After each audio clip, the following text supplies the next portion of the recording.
Sabe, existe uma força quase invisível que está remodelando o jeito como a gente vê o mundo, e é bem provável que ela esteja no bolso de muita gente neste exato momento.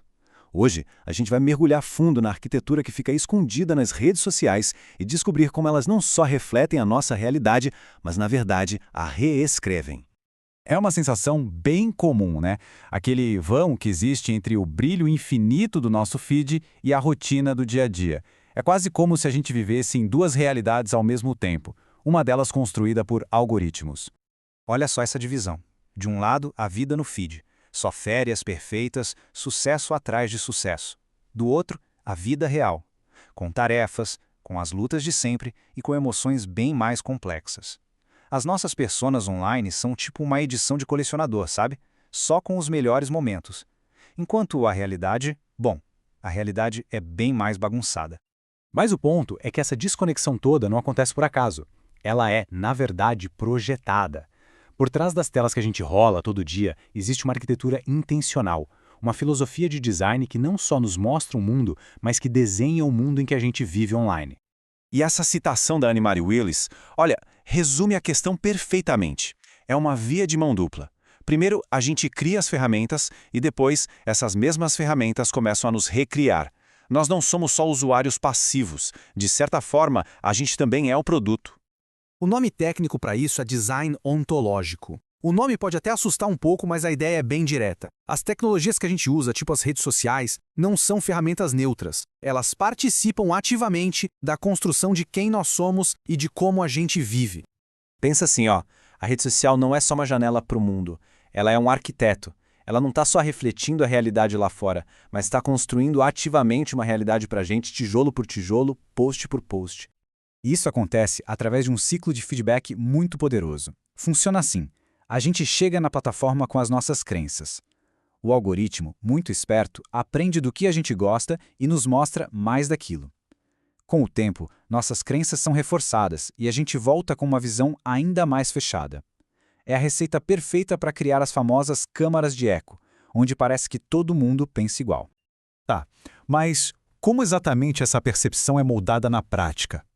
Vamos dar uma olhada nas ferramentas específicas que as plataformas usam para construir essa realidade personalizada para cada um de nós. Existem 4 ferramentas principais nesse arsenal de influência. Primeiro, a propaganda e a desinformação, que servem para espalhar narrativas falsas. Depois, a vigilância constante, que coleta nossos dados para nos entender melhor do que a gente mesmo se entende. Temos também o design, que é feito para viciar, que nos prende num ciclo de recompensas que nunca acaba. E por fim, a mobilização de grupos para assédio, usando o poder da multidão para calar algumas vozes. E para ver como isso tudo funciona na prática, vamos olhar para um exemplo real e muito impactante. A forma como a história recente foi reescrita nas Filipinas. A estratégia foi um jogo de longo prazo. Por anos, uma campanha gigantesca nas redes sociais trabalhou para reescrever a história, transformando uma ditadura numa suposta era de ouro e pintando a família Marcos como se fossem vítimas. O resultado foi sísmico. A campanha online teve um impacto profundo no mundo real e culminou numa vitória eleitoral. É um exemplo bem claro e assustador de como a percepção que é moldada online se transforma diretamente em poder político. No fim, a balança pendeu para o lado da narrativa, não dos fatos. Agora, vamos falar de escala. Dá uma olhada nesse número aqui. 4.200.000.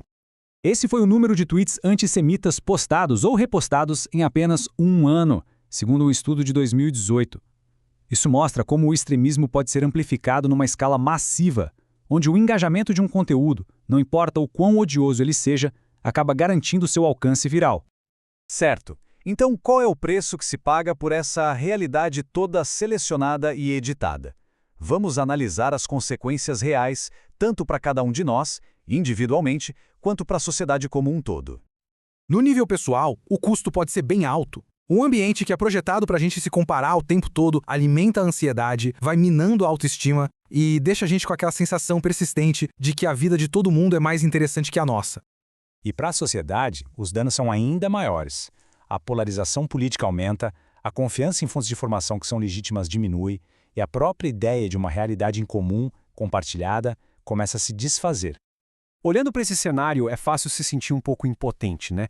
Mas a questão é, como a gente pode navegar por tudo isso de uma forma mais consciente?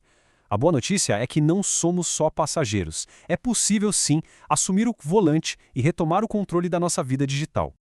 Aqui tem alguns passos práticos para a gente construir nosso bem-estar digital. Limitar o tempo na tela, checar as fontes antes de acreditar em algo ou compartilhar, buscar ativamente outros pontos de vista, priorizar o que acontece offline, as conexões reais e, o mais importante de tudo, manter uma curiosidade crítica. Por que o algoritmo quer que eu veja exatamente isso exatamente agora? No final das contas, o ponto-chave é este: cultivar a habilidade de diferenciar a versão editada da vida que a gente vê online da experiência real e complexa que é viver de verdade. Mas olha, a responsabilidade não é só nossa, individual. A gente precisa também de mudanças no sistema.